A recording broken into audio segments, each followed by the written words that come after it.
Hello दोस्तों। आज हम पढ़ेंगे प्रेजेंट कंटिन्यूअस के नेगेटिव सेंटेंसों की फॉर्मूला। अब तक हम पढ़ चुके हैं टाइप्स ऑफ सेंटेंस। ठीक है, तीन तरह के होते हैं, अफर्मेटिव, नेगेटिव, इंट्रोगेटिव, जो मेरे पहले वीडियो में है, आप देखकर सीख सकते हैं। नेक्स्ट जो है टाइप्स ऑफ टेंसेस, जिसमें प्रेजेंट टेंस, पास्ट टेंस और फ्यूचर टेंस है। और हर टेंस में चार टेंस है और चारों में तीनों तरह के सेंटेंस की फॉर्मूला है। यानी हम जब भी किसी से बात करते हैं तो तीन तरह के सेंटेंस आते हैं। अफर्मेटिव सकारात्मक, नेगेटिव नकारात्मक, इंट्रोगेटिव प्रश्नवाचक। जो आप मेरे सेंटेंस वाला वीडियो देखकर पूरा आप समझ सकते हैं। इस वीडियो में हम उसकी चर्चा नहीं करेंगे क्योंकि वीडियो काफी लंबे हो जाते हैं तो इंटरेस्ट नहीं आता है देखने के लिए। अच्छा, मेरे कोचिंग का नाम है English speaking English coaching RSR, जहाँ मैं इंग्लिश की स्पीकिंग, लर्निंग और राइटिंग सिखाता हूँ।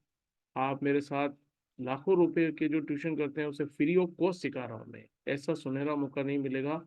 आप सीखिए, आप सीखिए, नोट्स बनाइए, और कोई दिक्कत हो तो मुझसे बात करिए। मेरा नंबर है 9829680305। मेरे व्हाट्सअप नंबर है। आप मुझसे पर्सनल कोचिंग लेना चाहते हैं, पर्सनल सीखना चाहते हैं तो 200 रुपीज़ पर मंथ की क्लासेज है।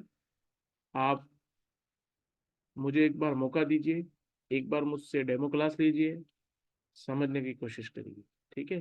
तो प्रेजेंट कंटिन्यूअस टेंस के अफर्मेटिव का फॉर्मूला कल अपन पढ़ चुके हैं। सब्जेक्ट प्लस हेल्पिंग वर्ब जो होता है is am are plus verb की फर्स्ट फॉर्म के साथ ING प्लस ऑब्जेक्ट, जो हम पढ़ चुके हैं। आज हम पढ़ेंगे प्रेजेंट कंटिन्यूअस टेंस के नेगेटिव सेंटेंस का फॉर्मूला। नेगेटिव मतलब नोट आना, नहीं या मत। इसका फॉर्मूला वही है, सब्जेक्ट प्लस हेल्पिंग वर्ब, केवल इसके बाद नोट आ जाता है। और helping verb is am are है, जो मैं कल बता चुका हूँ। इज एम आर किसके साथ लगता है? इज लगता है आई को छोड़कर सारे सिंगुलर के साथ। सिंगुलर मतलब जो भी सब्जेक्ट सिंगुलर हो, एक वचन।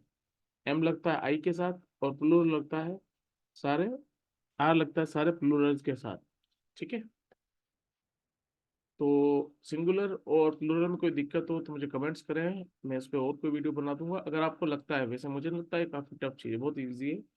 प्लस नोट प्लस वर्ब की फर्स्ट फॉर्म के साथ ING प्लस ऑब्जेक्ट। ING आएगा ही, कंटिन्यूस का कोई भी टेंस हो उसमें ING ही आएगा वर्ब की फर्स्ट फॉर्म के साथ। वह यहाँ नहीं आ रहा है, अंत में रहा है, रही है, रहे। तो इससे तुम्हें पता चल जाता है कि वाक्य प्रेजेंट कंटिन्यूअस टेंस का है। अब नहीं है तो नेगेटिव का है, यानी नकारात्मक। नेगेटिव सेंटेंस है प्रेजेंट कंटिन्यूअस का। रचना सब्जेक्ट, इसमें वह है, वह ही लड़के के लिए। आ रहा है, इससे पता चल रहा है। रही है आता तो लड़की होता शी। तो ही के साथ हेल्पिंग वर्ब इज, तो he is. Not, not. Verb की फर्स्ट फॉर्म के साथ ING, कम आना तो कमिंग। और ऑब्जेक्ट यहाँ, हियर। ओके। इसमें कोई दिक्कत है तो मुझे कमेंट करें। उसी तरह से हर प्रेजेंट कंटिन्यूअस टेंस के इंट्रोगेटिव सेंटेंस, जिसमें दो तरह के होते हैं इंट्रोगेटिव। एक वह प्रश्न जिनका उत्तर हाना में दे सकते हैं, एक वह प्रश्न जिनका उत्तर हाना में नहीं दे सकते हैं। तो सबसे पहले जिनका उत्तर हाना में दे सकते हैं, उसमें सबसे पहले हेल्पिंग वर्ब आएगा, इज एम आर, सब्जेक्ट के अनुसार, प्लस सब्जेक्ट प्लस वर्ब की फर्स्ट फॉर्म के साथ ING प्लस ऑब्जेक्ट। ठीक है। और जिन प्रश्नों का उत्तर हाँ या ना में नहीं दे सकते, उसमें सबसे पहले WH वर्ड, केवल हेल्पिंग वर्ब, ये जो पहले वाला है हेल्पिंग वर्ब, इससे पहले WH वर्ड जुड़ जाएगा। बस इससे ज्यादा कोई दिक्कत याद रखने की। WH word plus helping verb plus subject plus verb की फर्स्ट फॉर्म होता है ING प्लस ऑब्जेक्ट। तो क्या वो उससे बात कर रहा है तो उसका उत्तर हाँ ना में दे सकते हैं। हाँ उससे बात कर रहा है, नहीं उससे बात नहीं कर रहा है। तो सब्जेक्ट क्या है इसमें? वह।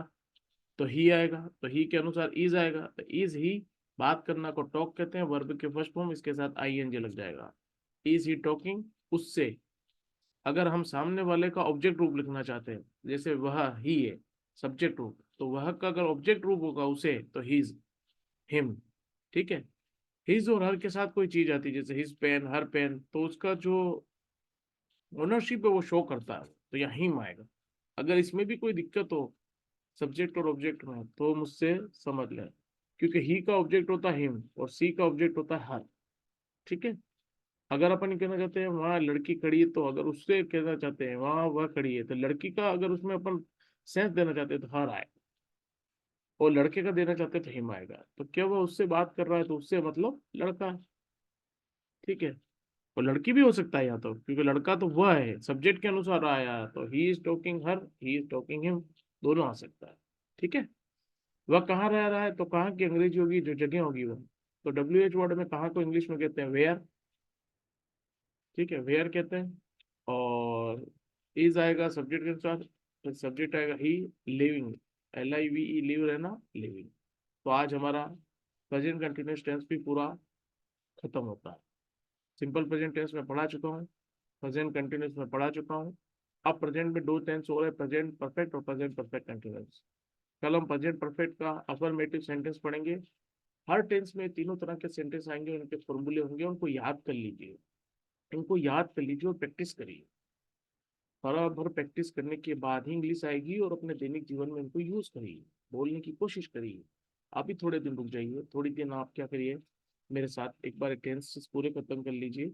टेंसेस पूरे होने के बाद कांच के सामने खड़े होकर खुद से बात करें, या खुद पहले सेंटेंस दे अपने आप को हिंदी में, फिर उसकी इंग्लिश बनाए। इसके लिए आपको रोज 2 4 5 मीनिंग्स याद करने होंगे इंग्लिश के, जिनमें वर्ब्स क्या है, वर्ब्स जैसे कुछ भी वर्ब्स हो, नाउन हो, ये सब मीनिंग याद करने होंगे। ठीक है ना। तो इससे आपको समझ में पड़ेगा एडजेक्टिव, मतलब कोई भी इंग्लिश में जैसे अपन कहते हैं खाना, तो फूड है, और वर्ब के रूप में ईट है। तो ये समझ में आना चाहिए, फूड नाउन है, तो और ईट खाना वर्ब है। तो ये चीज भी सीखनी होगी आपको, आप मुझसे समझते रहना, मैं आपको बताता रहूंगा वीडियोज में, क्योंकि ये काफी लेंदी कोर्स है।